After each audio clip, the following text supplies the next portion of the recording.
तो nuclear physics में मतलब जो चैप्टर आपका न्यूक्लियस है उसमें नेक्स्ट आपको पता होना चाहिए। अच्छा, और उसके पहले आइसोटोप्स, आइसोटोप्स इनके बारे में आप जानते हैं, रिवाइज कर लेते हैं। आइसोबार्स और आइसोटोप्स, इन सब के बारे में हम जानते हैं अभी। लेकिन आप ये बताइए, इफ यू हैव टू और मोर देन टू एलिमेंट, या फिर न्यूक्लियाई की बात कर लेते हैं। अगर आपके पास में दो या दो से ज्यादा न्यूक्लियाई हैं या एलिमेंट्स हैं और उनके जेड सेम है, फॉर टू और more than two elements,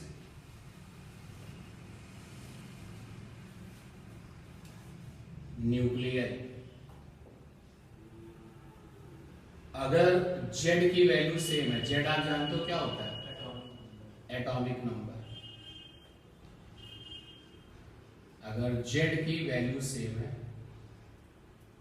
if atomic number is same, कोई भी एक फीचर्स याद रख लो, दूसरा अपने आप याद हो जाएगा। तो क्या होगी? केमिकल प्रॉपर्टीज भी सेम होंगी अगर जेड की वैल्यू सेम है। अगर जेड की वैल्यू सेम है तो क्या होगी? केमिकल प्रॉपर्टीज भी सेम होगी। जानते हैं जेड माने एटॉमिक नंबर। जैसे एक हमारे पास में न्यूक्लियाई है एक्स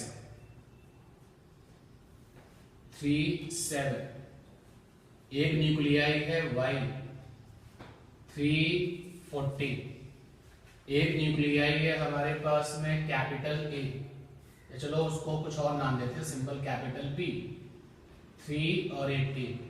तो आपने देखा ये 3 न्यूक्लियाई है और इनके जो एटॉमिक नंबर है वो कैसे हैं? सेम है। अगर एटॉमिक नंबर सेम है तो उनकी जो केमिकल प्रॉपर्टीज हैं वो क्या होगी? सेम होगी। तो if Z atomic numbers are same, then their chemical properties will be same, will be same। इसका दूसरा आपका क्या हो गया? अगर ये डिफरेंट है तो केमिकल प्रॉपर्टीज क्या हो जाएगी? डिफरेंट हो जाएगी। तो अगर इनका कैपिटल जेड डिफरेंट है, आर डिफरेंट, तो फिर उनकी जो केमिकल प्रॉपर्टीज हैं, देयर केमिकल प्रॉपर्टीज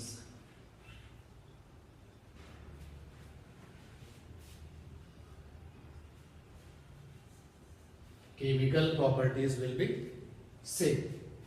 और अगर उनके जेड डिफरेंट है तो देन देयर केमिकल प्रॉपर्टीज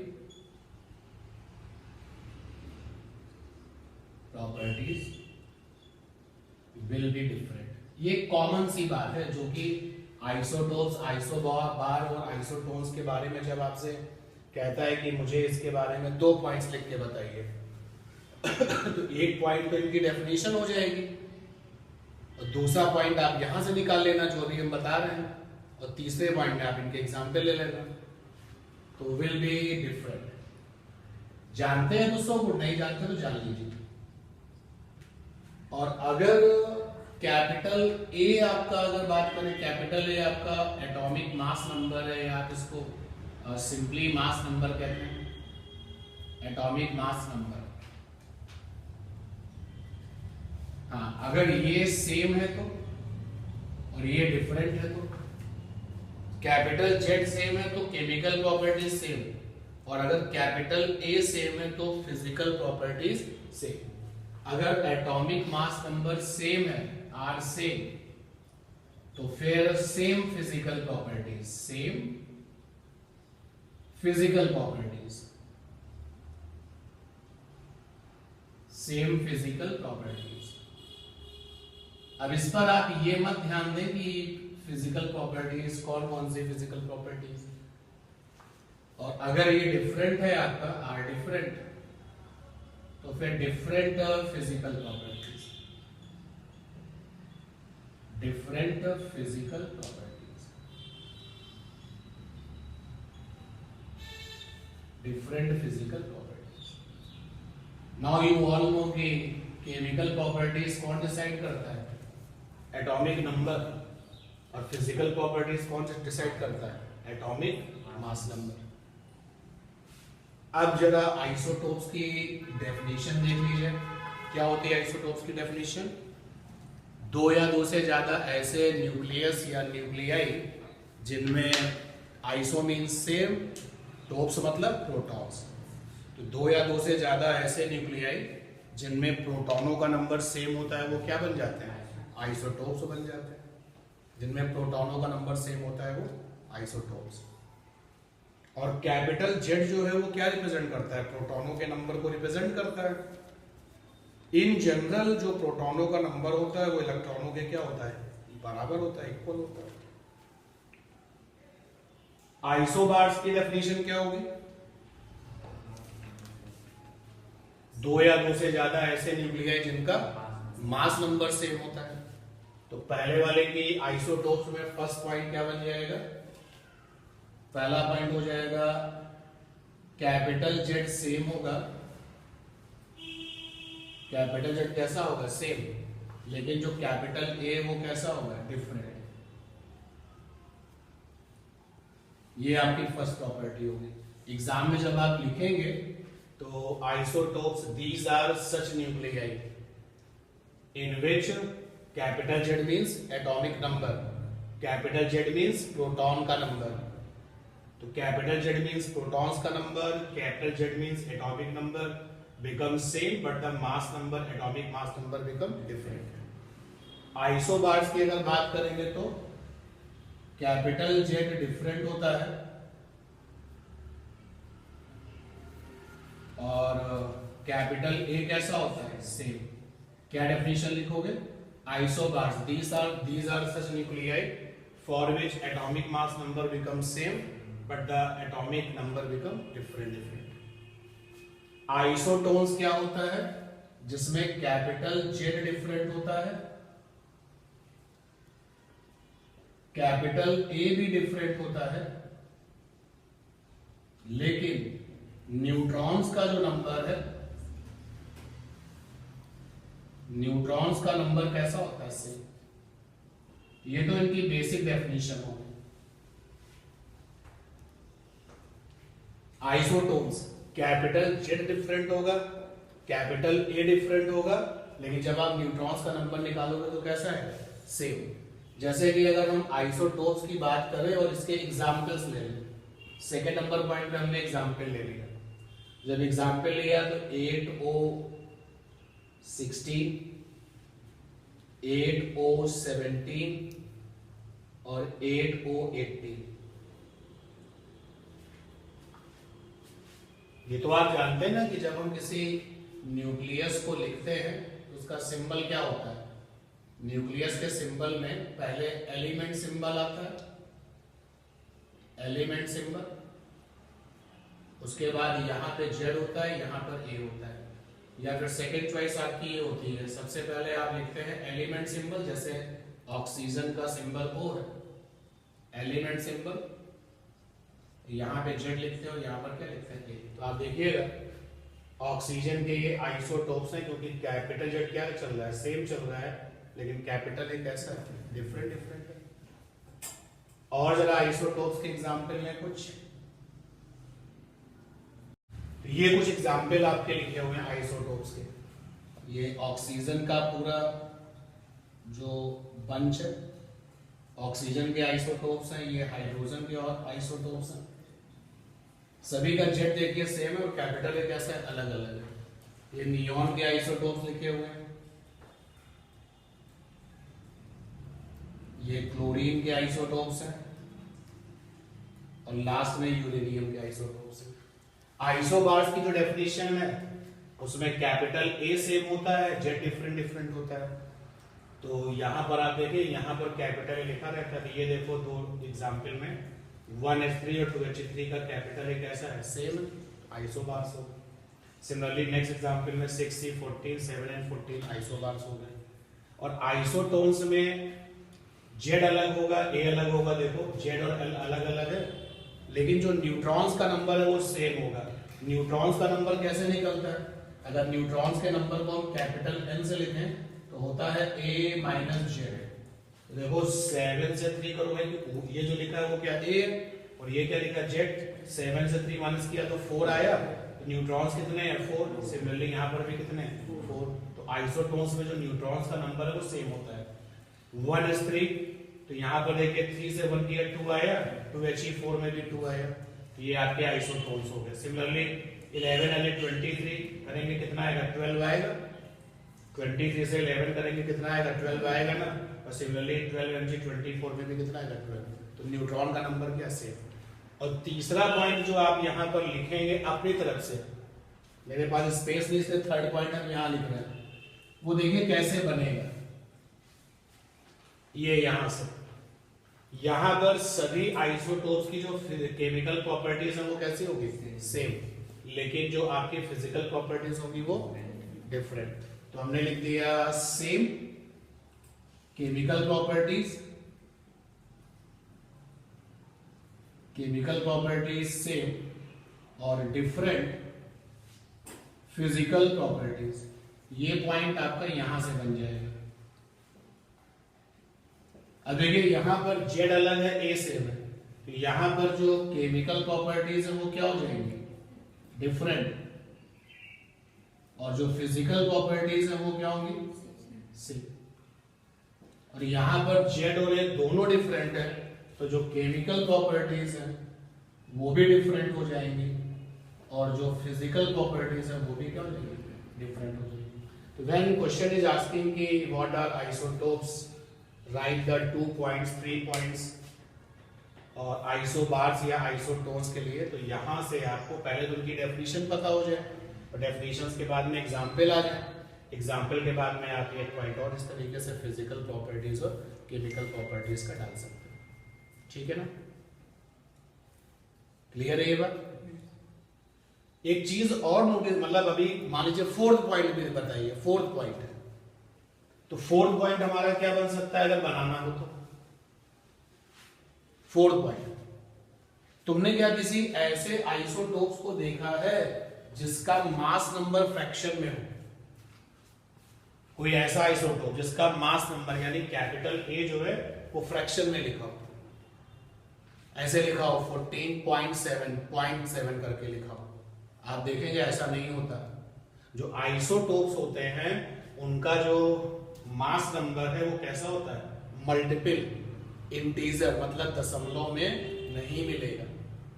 और अगर किसी एलिमेंट का मास नंबर दशमलव में मिलता है, डेसिमल में मिलता है, तो समझ जाइए वो कुछ आइसोटोप्स को मिला के बनाया गया है। जैसे कहीं पर लिखा है कि क्लोरीन का जो मास नंबर है वो 35.5 है, ऐसे लिखा हुआ है। तो समझ जाना कि ये क्लोरीन आइसोटोप्स वाला नहीं है। इस क्लोरीन में कुछ आइसोटोप्स क्या करे गए? मिलाए गए हैं, तब इसको बनाया गया है। मेरी बात समझ पा रहे हैं ना? जो आइसोटोप्स हैं उनका जो कैपिटल जेड है, सॉरी उनका जो कैपिटल ए वो कैसा होता है? Multiple integer. मल्टीपल इंटीजर का मतलब हो गया कि आपको वो डेसिमल में नहीं मिलेगा। अब जैसे कॉपर में लिखा है 63.7, ऐसे लिखा हुआ है। तो अगर किसी एलिमेंट का मास नंबर दशमलव में है, डेसिमल में है, तो 101% उस एलिमेंट को आइसोटोप्स, 2 या 2 से ज्यादा आइसोटोप्स लिए गए हैं और उनको मिला करके बनाया गया है। समझ पा रहे हैं बात को? तो मैं जरा इस पॉइंट को यहां लिख दूं। Capital A is multiple integer, या इंटीग्रल भी लिख सकते हो। इंटीजर मींस, इसका मतलब है capital is multiple integer for isotopes. Isotopes means not in decimal value, not in decimal value, not in decimal value. और अगर डेसिमल वैल्यू मिल रही है, if any element having capital A with decimal value, decimal value को कहते हैं non integer या non integer with decimal value, तो इसका सीधा मतलब है देन इट मींस जो एलिमेंट है वो मिक्सचर है, इज मिक्सचर ऑफ आइसोटोप्स। वो जो एलिमेंट है वो बहुत सारे आइसोटोप्स का क्या है, मिक्सचर है। अब सपोज कर लो कि आपके पास में आइसोटोप्स हैं और उनके मास नंबर, यहां हमारे पास में आइसोटोप्स हैं, आइसोटोप्स किसी एलिमेंट में, ये एलिमेंट बना तो इस एलिमेंट में आइसोटोप्स है, दो या दो से ज्यादा हो सकते हैं। तो जो पहला वाला आइसोटोप है, जो दूसरा वाला आइसोटोप है, जो तीसरा वाला आइसोटोप है, ऐसे और भी जा सकते हो। तो पहले वाले आइसोटोप का जो मास नंबर है वो m1 है और परसेंटेज जो है वो p1 है। हमने कहा कि इस एलिमेंट में ये आइसोटोप 5% है, तो जिस आइसोटोप का हमने नाम लिया उसका अपना मास नंबर होगा, और कितने परसेंट है उसमें, 5% है। दूसरे वाले आइसोटोप का मास नंबर m2 है और परसेंटेज कितना है, p2 है। तीसरे वाले आइसोटोप का जो मास है वो m3 है और परसेंटेज कितना है, p3 है। तो ये जो एलिमेंट बना है, एलिमेंट का मास नंबर क्या होगा, तो मास नंबर ऑफ एलिमेंट, इसको एवरेज मास नंबर भी कहते हैं। तो निकालने का तरीका होगा सिग्मा mp अपॉन में sigma p।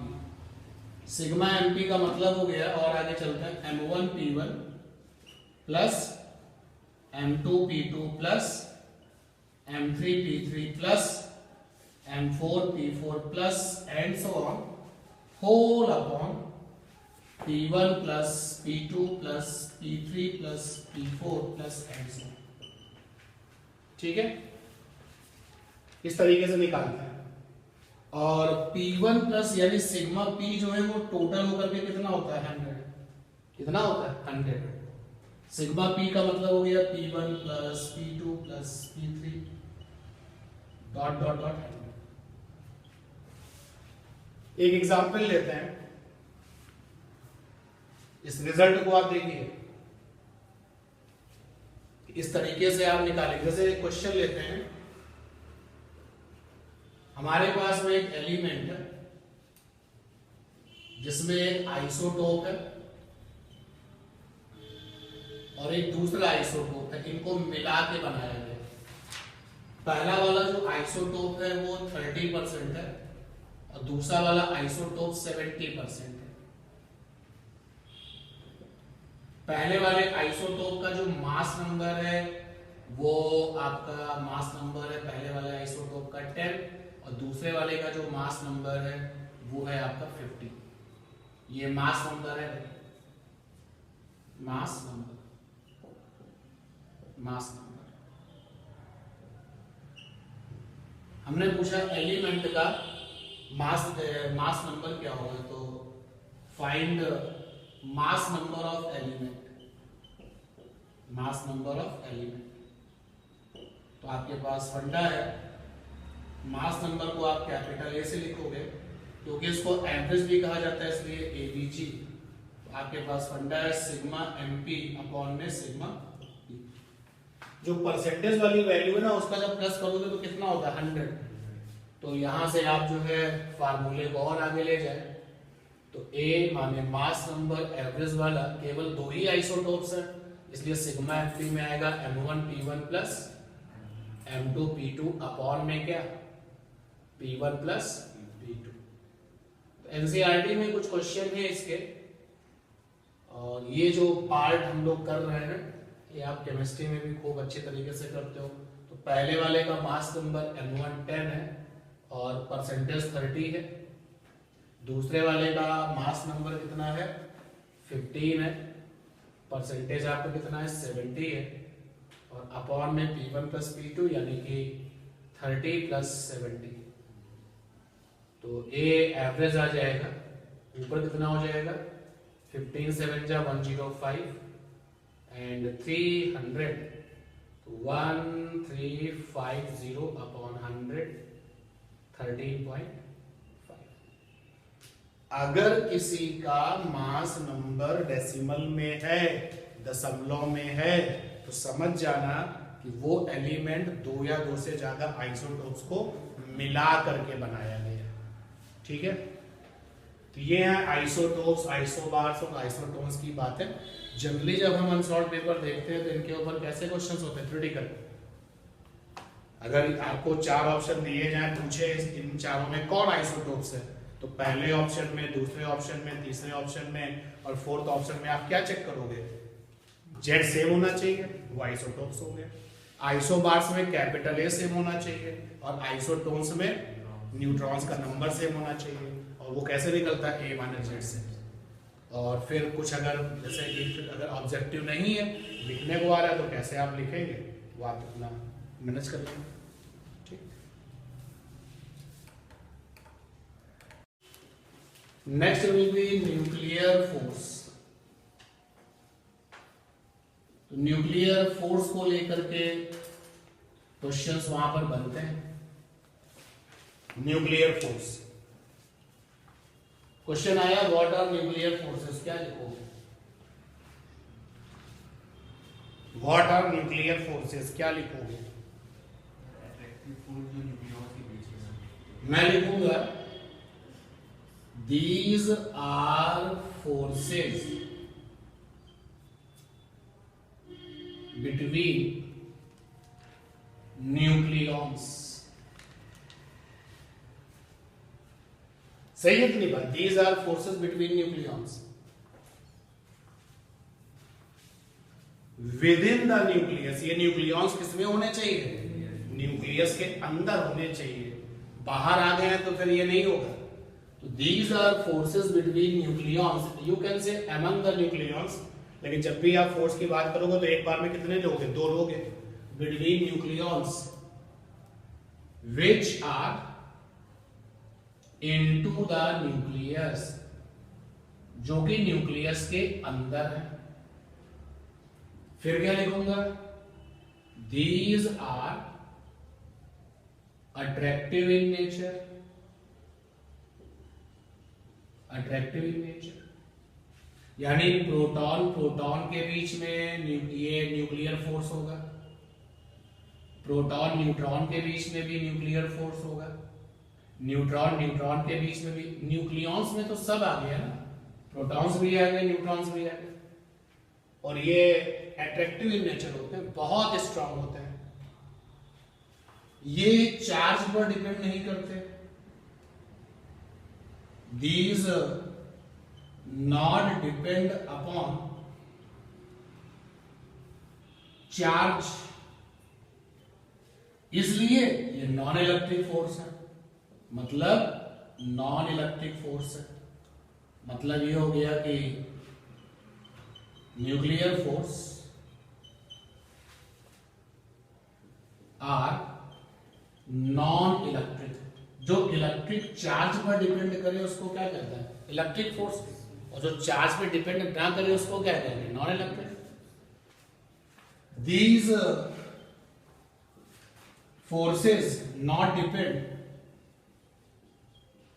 Depend upon mass, जो मास पर डिपेंड करे वो क्या बनता है, ग्रेविटेशनल, और जो ना डिपेंड करे वो क्या बनता है, नॉन ग्रेविटेशनल। इसलिए आप कह सकते हो कि जो न्यूक्लियर फोर्सेस हैं आर नॉन ग्रेविटेशनल,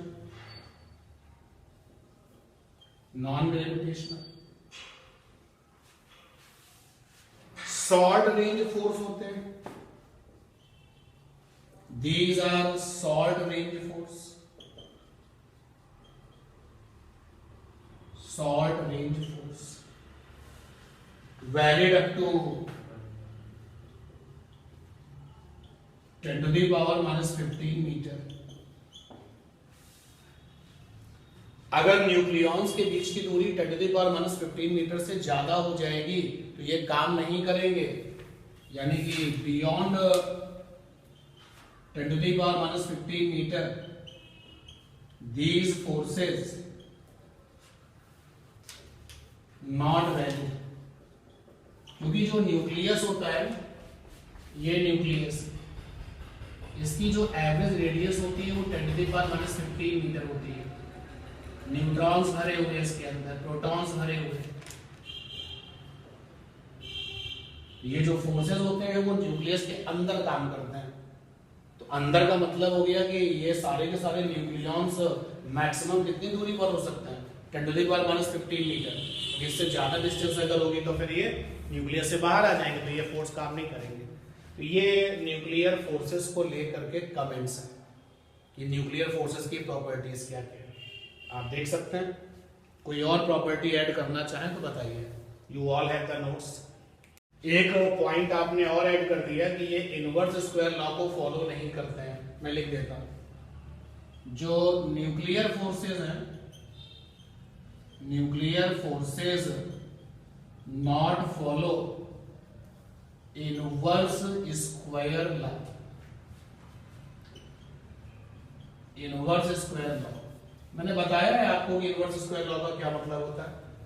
जैसे किसी भी फोर्स के फार्मूले में अगर ऐसा हो कि force proportional to 1/r², r का मतलब है डिस्टेंस, तो ये कहलाता है इनवर्स स्क्वायर लॉ।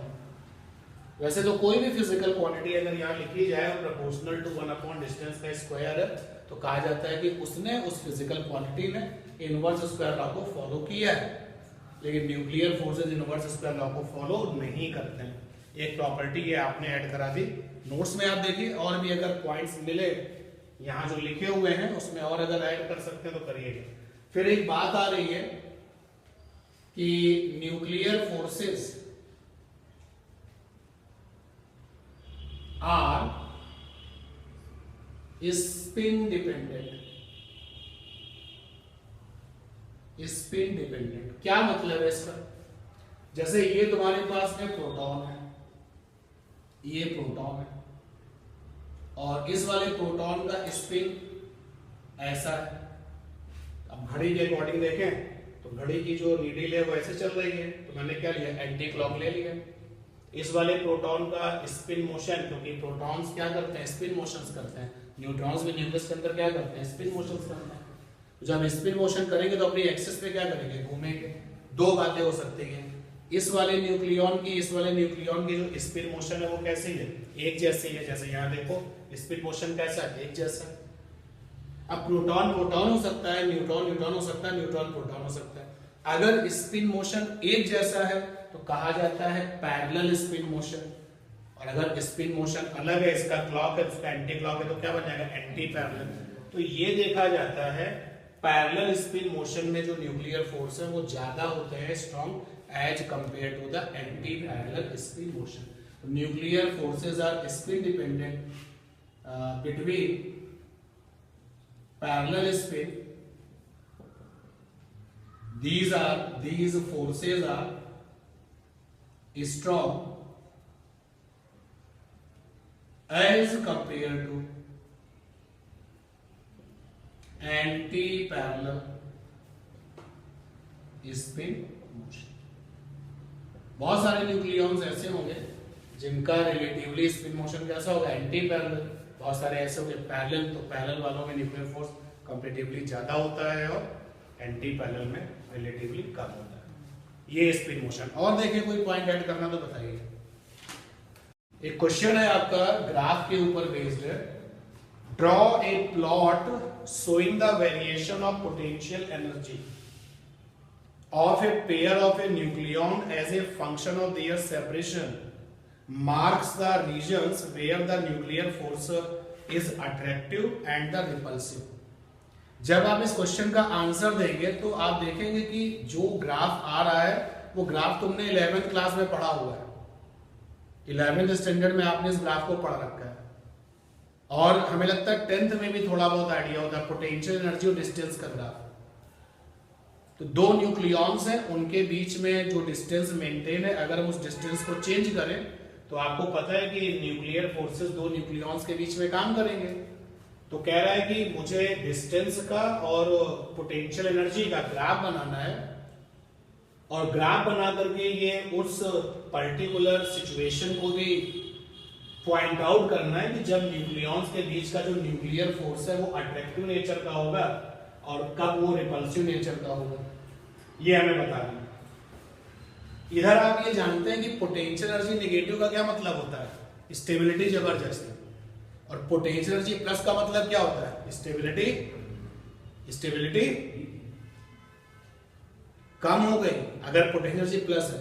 और पोटेंशियल एनर्जी और फोर्स का कोई रिलेशन होता है क्या? इस क्वेश्चन का हम आंसर दें पहले कुछ बातें आपसे पूछते हैं। आपको पता होना चाहिए नेगेटिव पोटेंशियल एनर्जी मींस जबरदस्त मैक्सिमम स्टेबिलिटी, स्टेबिलिटी बहुत जबरदस्त है अगर नेगेटिव पोटेंशियल एनर्जी है। और पॉजिटिव पोटेंशियल एनर्जी का मतलब होता है स्टेबिलिटी को नुकसान हो रहा है, minimum stability.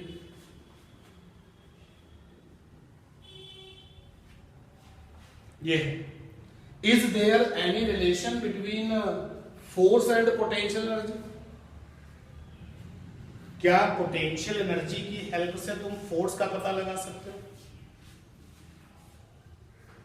F is equal to है माइनस का du अपॉन dx, और अगर आप डिस्टेंस को dr से लिखते हो तो यहां पे dr। ये सारी बातें जो मैंने लिखी हैं ये आपकी 11th स्टैंडर्ड की। अगर पोटेंशियल एनर्जी जो कि u है वो दूरी पे डिपेंड करती है जो कि r है, तो अगर मैं ये कहूं कि ये टाइम पर डिपेंड करती है तो उसका टाइम के साथ इक्वेशन होगा कि नहीं होगा? होगा। फिर मैं कहता हूं कि ये फिजिकल क्वांटिटी जो है ये इस पर डिपेंड करती है तो इक्वेशन होगा। सिमिलरली मैं कह रहा हूं कि पोटेंशियल एनर्जी किस पर डिपेंड करती है? डिस्टेंस पर, तो पोटेंशियल एनर्जी का और डिस्टेंस का क्या होगा? इक्वेशन होगा। तो अगर आप उस इक्वेशन को डिस्टेंस के रिस्पेक्ट में डिफरेंशिएट कर दें तो आपको क्या मिल जाती है? फोर्स वैल्यू मिल जाती है, फोर्स वैल्यू मिल जाएगी। अब उस क्वेश्चन पर आते हैं कि हमारे पास में दो न्यूक्लियॉन है, एक न्यूक्लियॉन ये है और एक न्यूक्लियॉन ये है, इनके बीच में डिस्टेंस r है और हम इस r को चेंज करेंगे, हम इस r को चेंज करेंगे। यहां हमने ले लिया डिस्टेंस r फॉर डिस्टेंस, और यहां ले लिया पोटेंशियल एनर्जी। R की वैल्यू बदलते जाएंगे, पोटेंशियल एनर्जी निकालते जाएंगे, और फिर ग्राफ पेपर में डॉट्स लगाते जाएंगे। जब वो सारे डॉट्स हम मिलाएंगे तो जो ग्राफ बनता है वो कुछ ऐसा बनता है।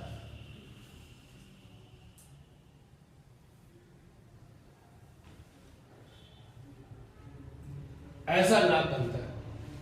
एंड आई होप कि you all recognise the graph कि हाँ ऐसा ग्राफ तो हमने देखा है, पोटेंशियल एनर्जी का डिस्टेंस का ग्राफ अगर देखा है, याद आ गया, पहचान गए तो अच्छी बात है, नहीं पहचान गए तो कोई बात नहीं, अब तुम्हें पता होना चाहिए।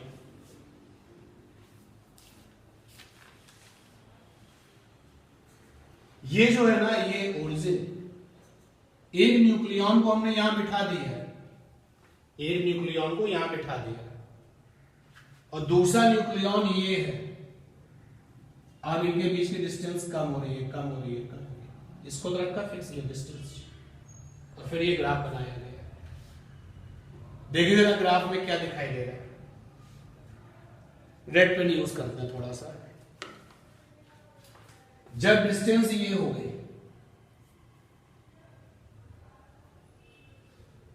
तो आप देखो ना पोटेंशियल एनर्जी क्या हो रही है, अरे भाई ये निगेटिव का पोटेंशियल एनर्जी हो गया ना।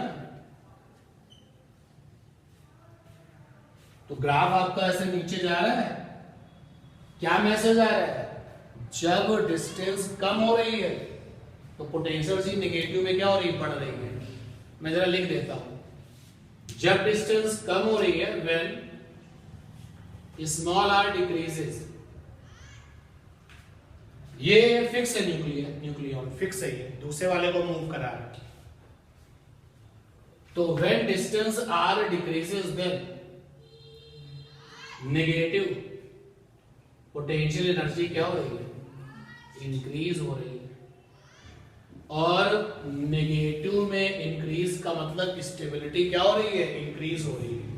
एक्चुअली ये कहना चाहिए कि नेगेटिव में कोई चीज बढ़ता है, इसका मतलब क्या होता है, घट रहा है। नेगेटिव में कोई चीज बढ़ रही है, इसका मतलब क्या हो रही है, घट रही है। लेकिन मैंने उस बात को वैसे लिख दिया जैसे तुम्हारे लिए आसान। तुम देख लो नेगेटिव में वैल्यू बढ़ रही है ना, नेगेटिव में वैल्यू बढ़ रही है, और नेगेटिव पोटेंशियल एनर्जी अगर बढ़ रही है तो स्टेबिलिटी क्या हो रही है, बढ़ रही है, मैक्सिमम हो रही है। तो यहां पर जो स्टेबिलिटी है वो बढ़ रही है। तो when small r decreases then negative potential energy increases, means stability increases, means stability increases. अब जरा ध्यान दे उस मैजिक को, जब तुम्हारा न्यूक्लियॉन यहां आ चुका है,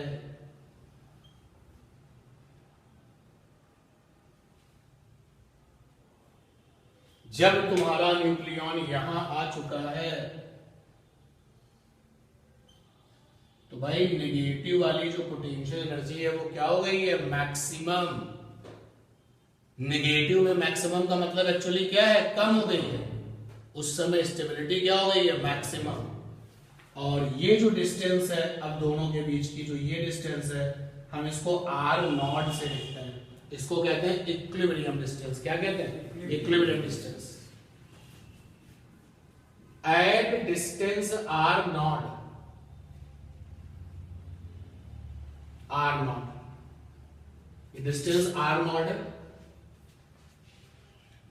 potential energy is maximum in negative value. Reality में हमें पता है कि जो नेगेटिव में मैक्सिमम एक्चुअली वो क्या हो गया, मिनिमम हो चुका है। स्टेबिलिटी क्या होगी, मैक्सिमम। तो at distance r nought potential energy is maximum in negative value, so at that distance stability is maximum, stability is maximum। Distance r nought, जो आर नॉट डिस्टेंस है उसको कहते हैं is called equilibrium distance, equilibrium distance. इस distance को हम equilibrium distance कहते हैं। ठीक है, क्लियर है ये बात,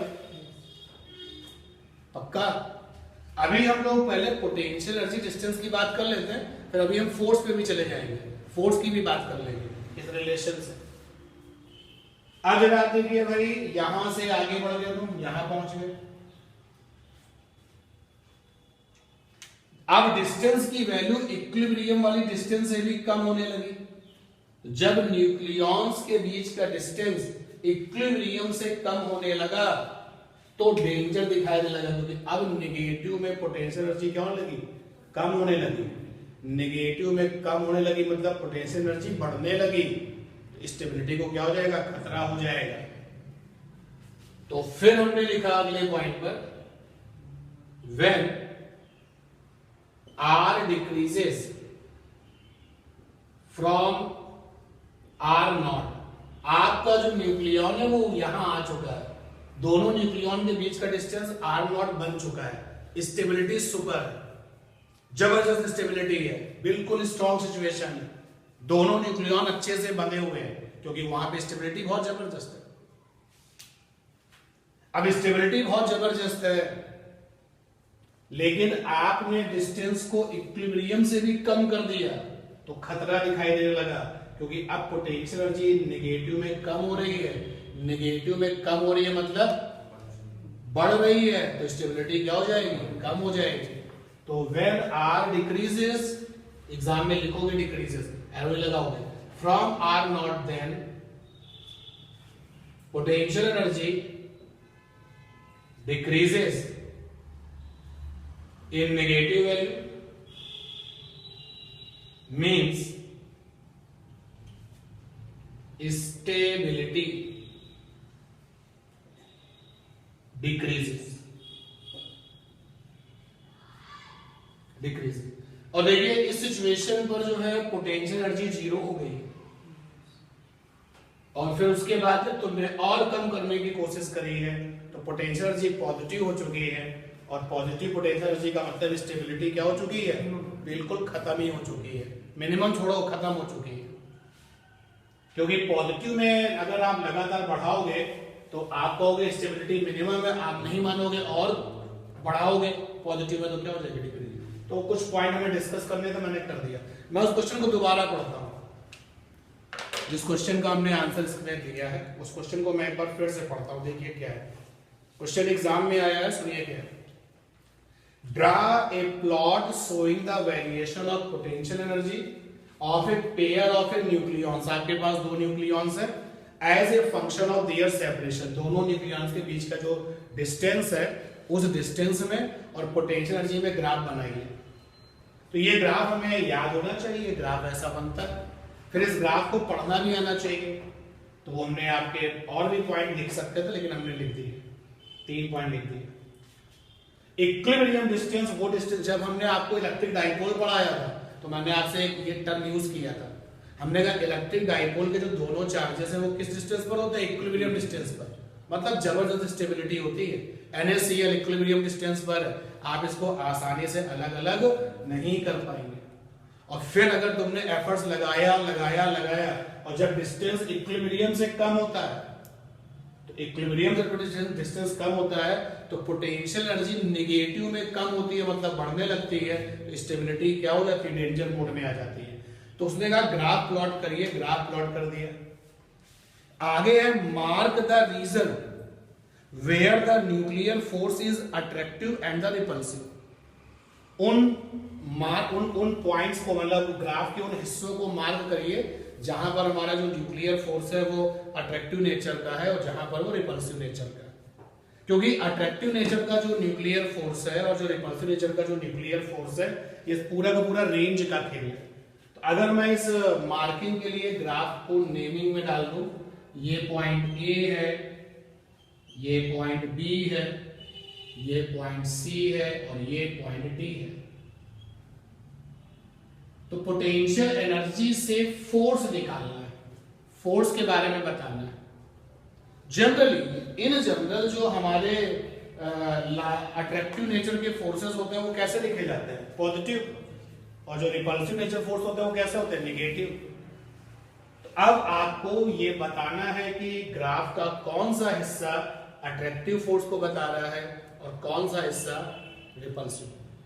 now you all check and give the answer. गलत और सही होगा वो हम डिसाइड करेंगे। पहले आप बताइए आपको क्या लगता है किस। अब मुझे मतलब ग्राफ में रिपल्सिव और अट्रैक्टिव दिखाना है। यहां पर पोटेंशियल एनर्जी नेगेटिव में बढ़ रही है ना, स्टेबिलिटी क्या है, बढ़ रही है। स्टेबिलिटी बढ़ रही है मतलब जो है न्यूक्लियर फोर्स क्या हो चुका है, स्ट्रॉन्ग, बहुत स्ट्रॉन्ग। और स्ट्रॉन्गनेस कैसे आएगी, अट्रैक्शन से आएगी ना, बोलो। और जब यहां से आप चले इधर से तो पोटेंशियल एनर्जी क्या हो रही है, घट रही है, स्टेबिलिटी कम हो रही है। स्टेबिलिटी कम कब आएगी, जब रिपल्सन होगा। जो दो लोग एक दूसरे को जब ढकेलेंगे तभी तो स्टेबिलिटी कम हो जाएगी। तो ये जो है आपका, ये क्या हो गया, अट्रैक्टिव, मार्किंग कर दी थी ना, और ये क्या हो गया, रिपल्सन। यानी कि डिस्टेंस जब r है, अट्रैक्टिव वाला रीजन हमें तब मिल रहा है जब r ग्रेटर देन क्या है, r नॉट। भाई ये वाली डिस्टेंस तो इक्विलिब्रियम डिस्टेंस है, तो जब आपका यहां से यहां तक हम आ रहे हैं तो डिस्टेंसेस r नॉट से क्या थे, ग्रेटर थे। और रिपल्सिव आपको तब मिल रहा है जब R लेस देन क्या है,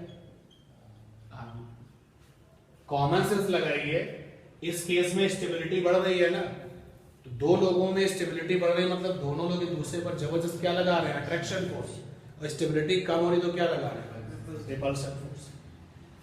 यानी कि न्यूक्लियर फोर्स जो है वो ये कहता है कि यार मुझे R0 पर रखो तो हम आपको बेस्ट रिस्पॉन्स देंगे, उससे ज्यादा करोगे तो हम जो है अपने न्यूक्लियॉन को अपने पास बुलाएंगे, हम उसको दूर नहीं जाने देंगे, और अगर तुमने इक्विलिब्रियम डिस्टेंस से कम किया तो भी हम ये नहीं होने देंगे, हम कहेंगे हमसे दूर जाओ। तो इक्विलिब्रियम डिस्टेंस पर ये फोर्स कैसा होता है, सैचुरेट यानी कि मैक्सिमम होता है। जब तुम इससे ज्यादा डिस्टेंस करोगे तो अट्रैक्शन करके इसका विरोध करेगा कि हम आपको जो है नहीं करने देंगे, और जब इससे कम करने की कोशिश करोगे तब भी ये क्या करेगा, अपोज करेगा। क्लियर है ये बात? श्योर? ओके। न्यूक्लियर रिएक्शन क्या होती है भाई? न्यूक्लियर रिएक्शन कुछ ऐसा करो कि कोई न्यूक्लियस अदर न्यूक्लियस में क्या हो जाए, ब्रेक हो जाए, या फिर कोई न्यूक्लियस मिल करके किसी अदर न्यूक्लियस को जो है फॉर्म कर ले। तो न्यूक्लियर रिएक्शन लिखने का तरीका क्या है, जैसे एक न्यूक्लियस X है, ये X एक न्यूक्लियस है, रिएक्शन का मतलब यहां पर आपको किसी एलिमेंट्री पार्टिकल को इसके साथ इंटरेक्ट कराना पड़ेगा। तो ये A है, ये हमारा एलिमेंट्री पार्टिकल है, एलिमेंट्री पार्टिकल,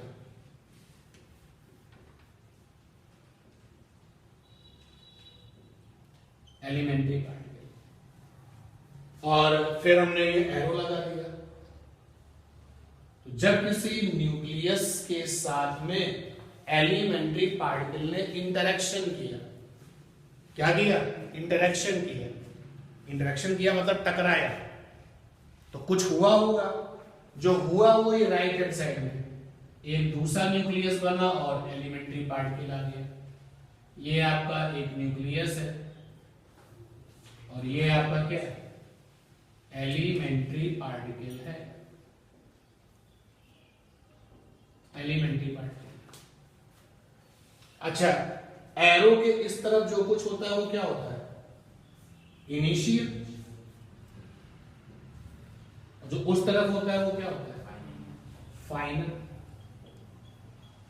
जब किसी तरीके से कोई एक न्यूक्लियस किसी दूसरे न्यूक्लियस में बदल जाता है तो इस पूरे के पूरे प्रोसेस को क्या कहते हैं, न्यूक्लियर रिएक्शन। और ये काम आपको करना पड़ता है, ये अपने आप नहीं होता है, जबकि रेडियो एक्टिविटी वाला काम अपने आप होता है।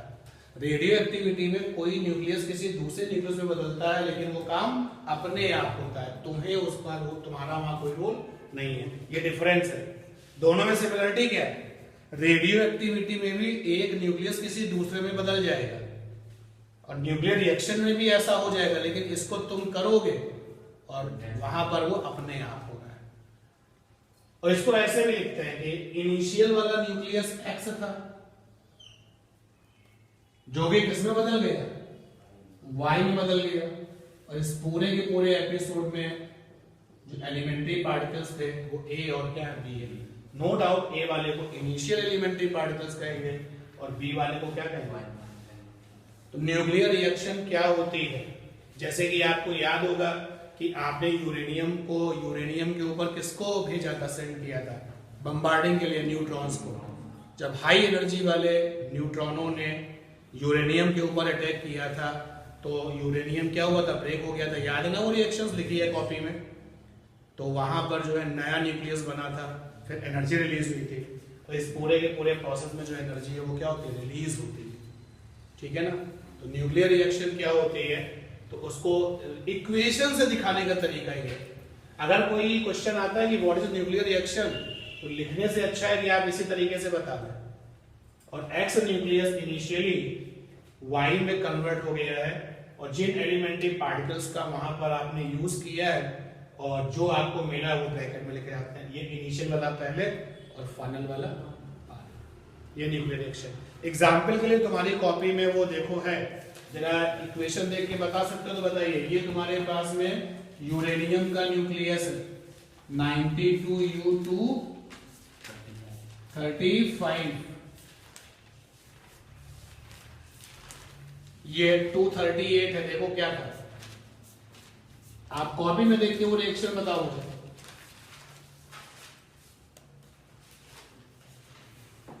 न्यूक्लियर फिजन में आओ, देखो वहां लिखा है भाई न्यूक्लियर फिजन और न्यूक्लियर फ्यूजन क्या है, न्यूक्लियर रिएक्शन ही तो है। 92U235 plus 0 and 1। ये जो एलिमेंट्री पार्टिकल्स है ना, एलिमेंट्री पार्टिकल्स में न्यूट्रॉन हो सकता है, तो न्यूट्रॉन के लिए सिंबल N भी है, 0 and 1 भी है। एलिमेंट्री पार्टिकल्स में प्रोटॉन हो सकता है, सिंबल आपका 1H1 भी है, सिंबल आपका P भी है। एलिमेंट्री पार्टिकल्स में आपका हीलियम हो सकता है, तो सिंबल आपका 2He4 है। कुछ सिंबल भी याद जाएंगे।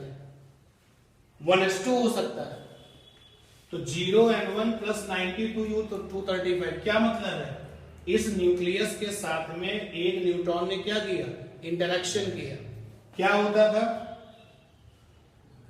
92U236 बनता था, अनस्टेबल था। थोड़ी देर बाद ये क्या होता है, ब्रेक हो जाता है। इसके बाद फिर क्या होता है, क्रिप्टन है, और देखो क्या है, रिएक्शन देखो फिर बताओ मुझे, याद भी चाहिए ये रिएक्शन क्या हुआ था। Da था और Kr था, जरा ये फिल करा दीजिए। 36 56 141 और ये 46 36 92, ये आपको याद रखना है।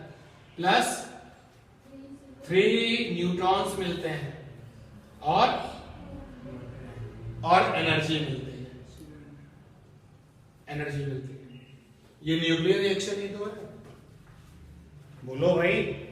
बट इस न्यूक्लियर रिएक्शन में क्या हो रहा है, टूट रहा है, ब्रेक हो रहा है, तो ये क्या बन जाएगा, फिजन।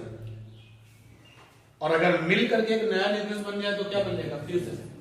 न्यूक्लियर रिएक्शन ये समझ में आई बात कि नहीं।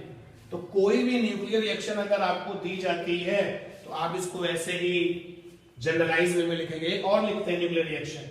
हमारे पास में न्यूक्लियस है 7N14, हमने इसके साथ इंटरेक्शन कराया 2He4 का। तो मैंने कहा ना, जो ये पार्टिकल्स हैं आपके इनिशियल वाले, कभी वो न्यूट्रॉन होगा, कभी वो प्रोटॉन होगा, तो कभी वो क्या होगा, हीलियम होगा, कभी वो 1s2 होगा, कभी वो 1s3 होगा। तो क्या होता है भाई, ये रिएक्शन अगर हम करें तो क्या होता है, सोचिए तो भी बन जाता है। नीचे आ गया 7 to 9, ऊपर आ गया 18 किसके पास है, किस न्यूक्लियस के पास 18 है मास नंबर, सोचना शुरू करिए। ये 17 भी तो है, अगर ये ऐसे बना 8O17 प्लस 1s1 बैलेंस है, देखो हो गया। तो यहां पर आप देखिए, ये एक न्यूक्लियस है यानी कि X, इंटरेक्शन करने वाला ये पार्टिकल है यानी कि A, एक नया न्यूक्लियस बन गया, इट मींस Y, और साथ में एक प्रोटॉन रिलीज हो रहा है यानी कि D। तो न्यूक्लियर रिएक्शन क्लियर है, बोलो भाई।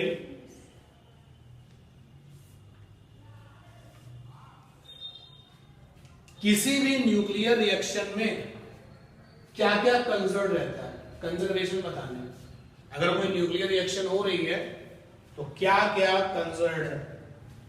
अच्छा बताओ, आप कंजर्वेशन में कितने लोगों को जानते हो, आप मास को जानते हो, मास का कंजर्वेशन जानते हो, आप एनर्जी का कंजर्वेशन जानते हो, और बताइए आप चार्ज का कंजर्वेशन जानते हो, और बताइए energy conservation, charge conservation,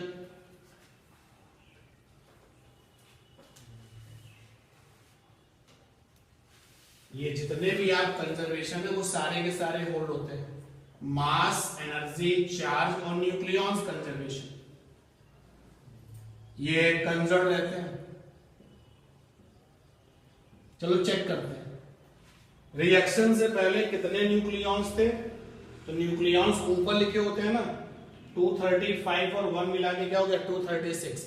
reaction के बाद जरा देखें, रिएक्शन के बाद फाइनली जो रिएक्शन हो चुकी है 141 है, 92 है, 3 है, 32516, 9413, 9413 है वही कंजर्व देखो है। तो जो न्यूक्लियॉन्स का नंबर है वो कैसा होता है, कंजर्व होता है।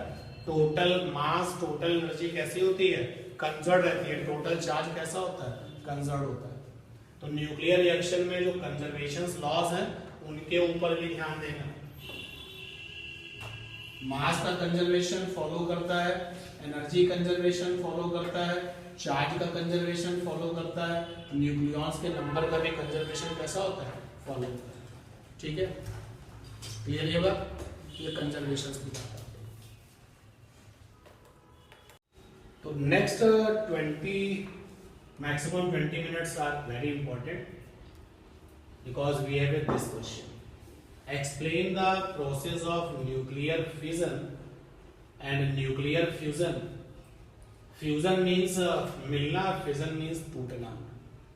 By using the plot of binding energy per nucleon versus mass number.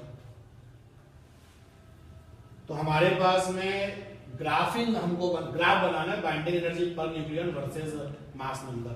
तो पहले तो आप एक्स एक्सिस वाई एक्सिस बना लेंगे, ये हमने बना लिया एक्स एक्सिस वाई एक्सिस।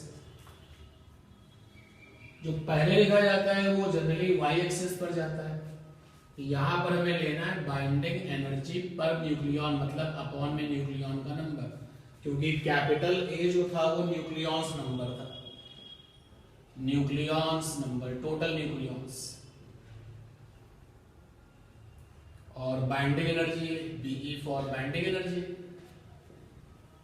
तो जब न्यूक्लियॉन के नंबर को कैपिटल ए से, सॉरी, जब बाइंडिंग एनर्जी को कैपिटल से डिवाइड कर दोगे तो बच जाएगा पर न्यूक्लियॉन, और यहां पर आ गया कैपिटल ए, मास नंबर यानी कैपिटल ए, क्योंकि ये जो कैपिटल ए है वो न्यूक्लियॉन्स का नंबर भी है और मास नंबर भी है। मुझे ग्राफ बनाना है। अगर आपने इस कर्व को रियलाइज किया है, देखा है, तो इस कर्व को जब आप रियलाइज करेंगे तो आप देखेंगे इस कर्व में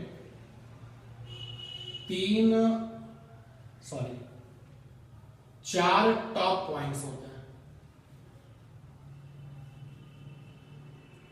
3 बॉटम होते हैं।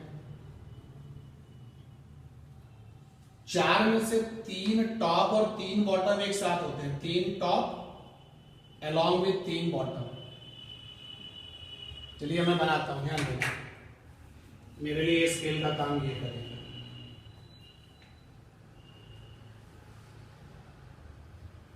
ये देखिए,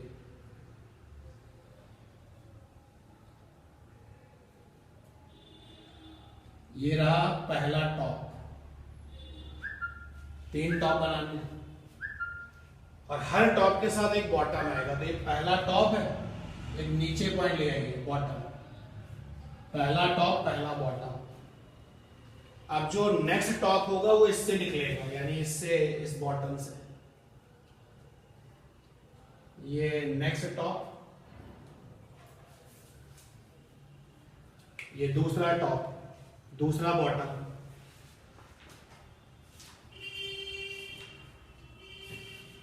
तीन टॉप 3 बॉटम, टॉप बॉटम 3 एक साथ रहते हैं। तो ये रहा पहला टॉप, थोड़ा नीचे आ गया तो बॉटम, इसी के ठीक सामने गया दूसरा टॉप, थोड़ा नीचे आ गया बॉटम, 2 टॉप हो गए 2 बॉटम हो गए। अब इस बॉटम से फिर ऊपर चलेंगे,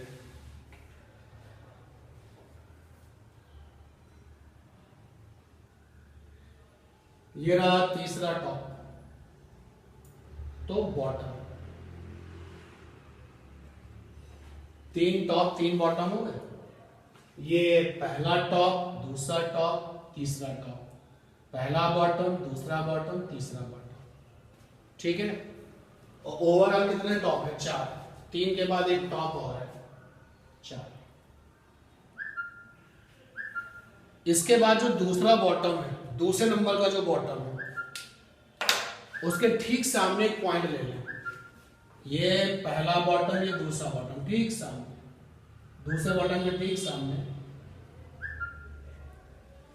एक पॉइंट ले। अब देखें, इनको मिलाते हैं।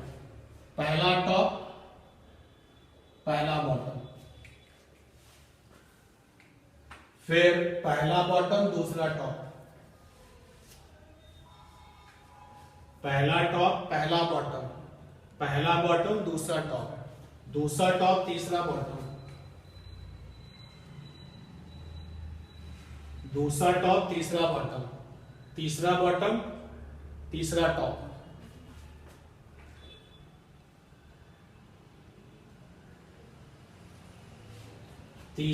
दूसरा बॉटम, तीसरा टॉप, देन बॉटम। एन जैसी पिक्चर बनती है, बना लेंगे। अब यहां से जो नेक्स्ट टॉप पे जाएंगे तो हल्का सा कर्व करते हुए जाएंगे, ठीक है, ओके। इसके बाद में ग्राफ यहां जाके गिर पड़ेगा, लेकिन थोड़ी देर तक वो फ्लैट रहेगा। तो ध्यान देना भाई, ये ऐसे गए,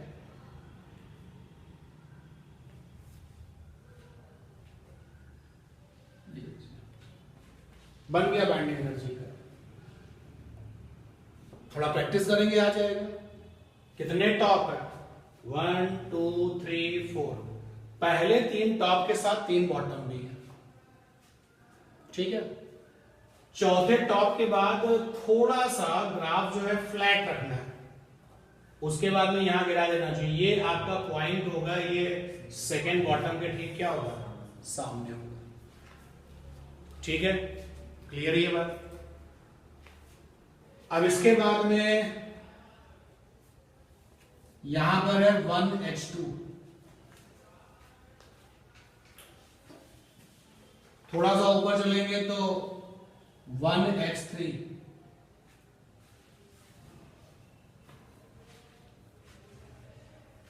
उसके बाद में नेक्स्ट आएगा ये 2He4, 3Li7,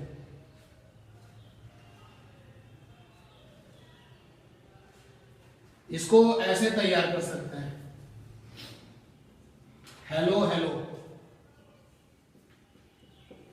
तो पहले वाले हेलो में 1H2, दूसरे वाले हेलो में 1H3, उसके बाद में hello hello healing, He for helium 2He4, Li for lithium 3Li7। उसके बाद फिर कन्नो, के for carbon, N for N for हो जाएगा नाइट्रोजन, और कन्नो, अगर आप इसको ऐसे लिखें, कन्नो ऐसे लिखें, कन्नो। तो सी का मतलब कार्बन है, ए का मतलब कुछ नहीं, एन का मतलब नाइट्रोजन है, ओ का मतलब ऑक्सीजन है, ऑक्सीजन ऑक्सीजन है, ऑक्सीजन है, ठीक है ना। उसके बाद में फी यू,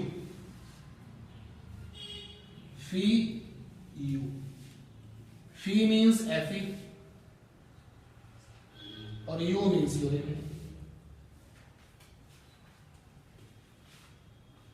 एक बार फिर से लिखते हैं, इसको एक साथ लिखते हैं।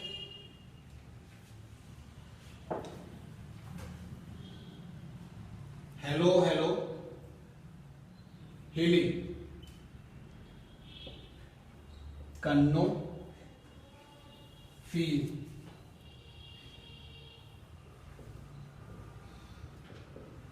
हेलो हेलो हीलिंग, कन्नो, या जैसे भी आप इसको पढ़ लें, कुछ तो करना पड़ेगा ना, कुछ तो करना पड़ेगा याद रखने के लिए।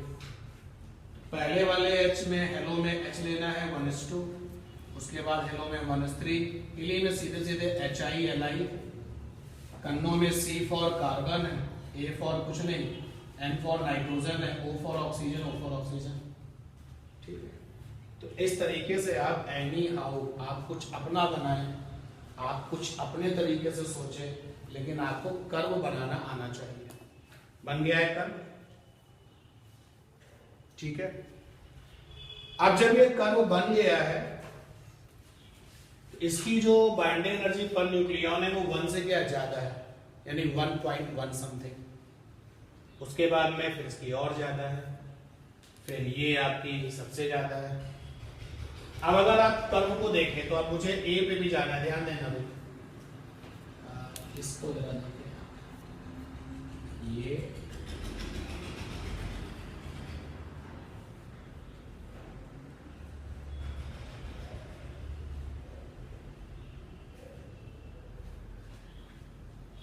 यहां पे मास नंबर है, जो ये वाला जोन है ना वो 50 to 80 है, 50 to 80, जो ये फ्लैट लाइन। आप देख सकते हैं कि अगर मास नंबर है 50 to 80, तो 50 से 80 के लिए जितने भी वहां पर एलिमेंट्स होंगे, तो ऑलमोस्ट ये ग्राफ कैसा है, फ्लैट है। तो बाइंडिंग एनर्जी कैसी है, सबसे ज्यादा है। इस जोन की बाइंडिंग एनर्जी कैसी है, सबसे ज्यादा है। और ज्यादा बाइंडिंग एनर्जी का मतलब स्टेबिलिटी ज्यादा, कम बाइंडिंग एनर्जी का मतलब स्टेबिलिटी क्या है, कम है।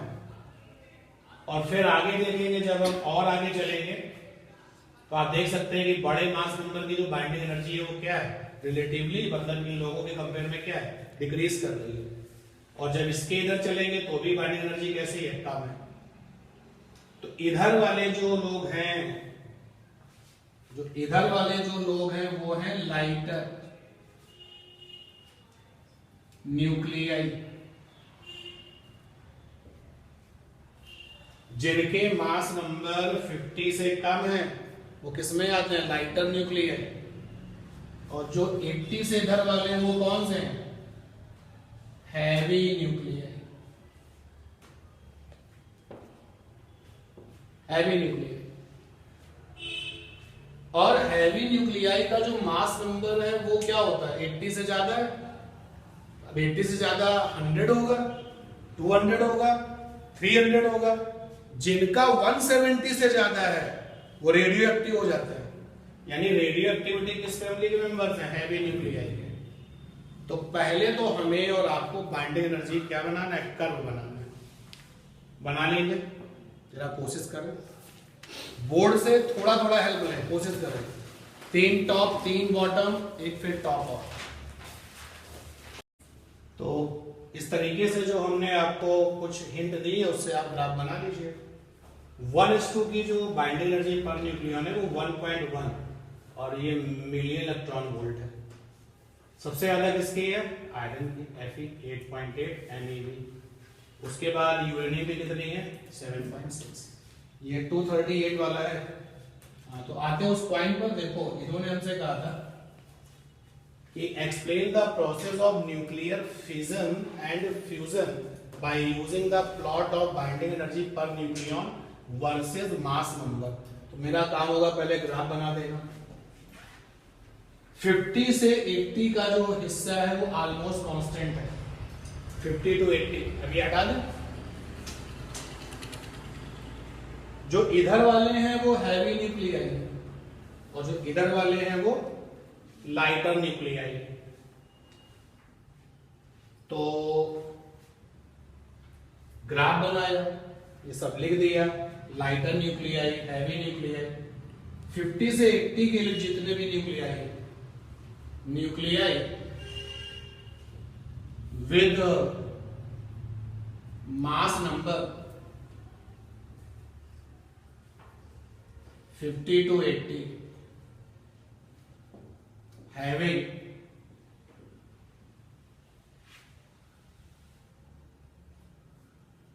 ऑलमोस्ट कांस्टेंट, ब्रैकेट में एवरेज वैल्यू है उसकी 8.5 MeV, कांस्टेंट बाइंडिंग एनर्जी। जिसकी बाइंडिंग एनर्जी ज्यादा है वो स्टेबल है, मत भूलना। ज्यादा बाइंडिंग एनर्जी ज्यादा स्टेबिलिटी। यानी इस जोन पर, अब मैं अपने ग्राफ में थोड़ा सा वर्किंग कर रहा हूं, ये जो जोन है आपका, ये वाला, इस जोन में जितने भी लोग हैं, सबसे ज्यादा जो बाइंडिंग एनर्जी है वो Fe की है, और इस जोन में बाकी के जो और लोग हैं उनकी 8.8 Fe की है, उससे थोड़ी कम है। एवरेज वैल्यू कितनी है? 8.5 Me। तो इस जोन के जो न्यूक्लियाई हैं वो कैसे स्टेबल हैं, क्योंकि उनकी बाइंडिंग एनर्जी कैसी है? ज्यादा है। तो इनको तोड़ने के लिए मेहनत क्यों करें? बहुत मुश्किल से टूटेंगे। तो nuclei with mass number 50 to 80 having almost constant binding energy means almost maximum, ये टर्मोल लिखूं मैं यहां पर, maximum constant binding energy. Average value इस जोन में कितनी मिलती है? 8.5, मतलब किसी की 8.5 होगी, किसी की 8.5 से थोड़ी कम होगी। मैक्सिमम किसके लिए? 8.8। तो nuclei with mass number 50 to 80 having almost maximum constant, bracket में average value 8.5 MeV binding energy means these nuclei are stable। और जो स्टेबल है वो किसी रिएक्शन में पार्टिसिपेट क्यों करेगा? सीधे जिसके पास सैचुरेशन है, स्टेबिलिटी है, वो कोई इन्वॉल्वमेंट तो करेगा नहीं। जो हैवी न्यूक्लियाई है, nuclei with mass number greater than 80 known as heavy nuclei। heavy nuclei ध्यान देना।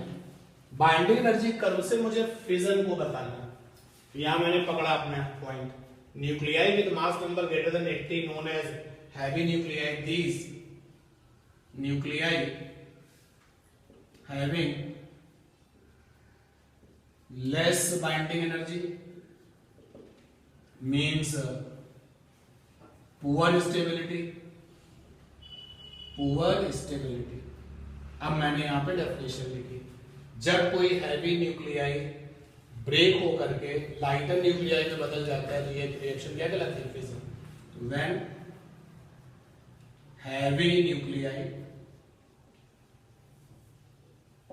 Convert into lighter nuclei under nuclear reaction. और हमने आपको अभी अपडेट कर दिया कि न्यूक्लियर रिएक्शन में आपको किसी एलिमेंट्री पार्टिकल से क्या करना पड़ता है? इंटरेक्शन कराना पड़ता है। तो when heavy nuclei convert into lighter nuclei under nuclear reaction, then it is called nuclear fission. ठीक, फिर यहां पर आप एक रिएक्शन दे दीजिए।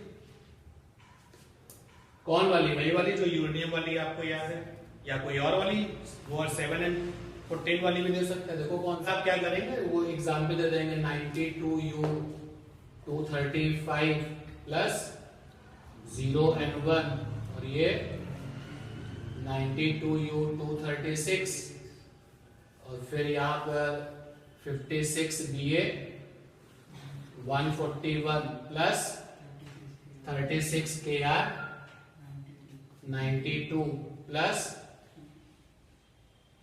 यहां पे लिख लेते हैं, यहां प्लस 30N1 प्लस का एनर्जी। तो न्यूक्लियर रिएक्शन, न्यूक्लियर फ्यूजन जब रिएक्शन होती है तो लार्ज अमाउंट ऑफ एनर्जी क्या होती है? रिलीज होती है। ठीक है, तो बाइंडिंग एनर्जी कर्व से आपने न्यूक्लियर फिजन को बताया, डेफिनेशन दे दी। डेफिनेशन वही है, लेकिन अब इस बात को आप इस ग्राफ के साथ डिस्कस कर रहे हैं। फ्यूजन क्या है भाई? ये आपका पहला पॉइंट हो गया, ये दूसरा पॉइंट हो गया, रिएक्शन दे दिया, कम से कम एक रिएक्शन वहां पे जो लिख दीजिए। इसके बाद जो तीसरा पॉइंट है वो क्या है?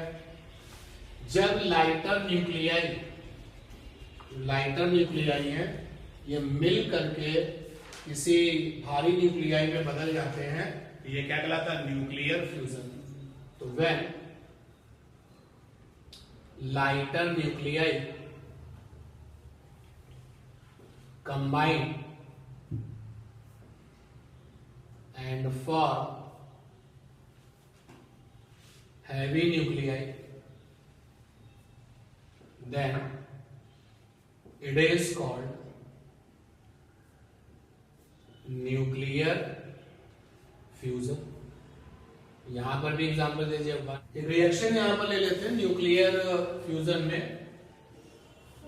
देखो 1H2 प्लस का 1H2, ये दो आपके लाइटर न्यूक्लियाई हैं, 1H3 और प्लस 1H1, सही है, बैलेंस कर लो, बैलेंस है, ठीक है, प्लस एनर्जी। फ्यूजन और फिजन दोनों रिएक्शन में एनर्जी क्या होती है? रिलीज होती है। और फिर ये जो 1H3 है इसके साथ अगर 1H2 मिल जाए तो क्या बन जाता है? 2He4, 2He4, क्या बचा? एक बचा है 0N1 और प्लस का क्या? एनर्जी। तो इस तरीके से आप एग्जांपल देते हैं फिजन भी और फ्यूजन भी की जो डेफिनेशन है वो कंप्लीट हो गई। ठीक है, जो स्टार में एनर्जी रिलीज हो रही है वो कौन सा प्रोसेस है? फ्यूजन प्रोसेस है। सन से जो एनर्जी आ रही है वो फ्यूजन प्रोसेस है।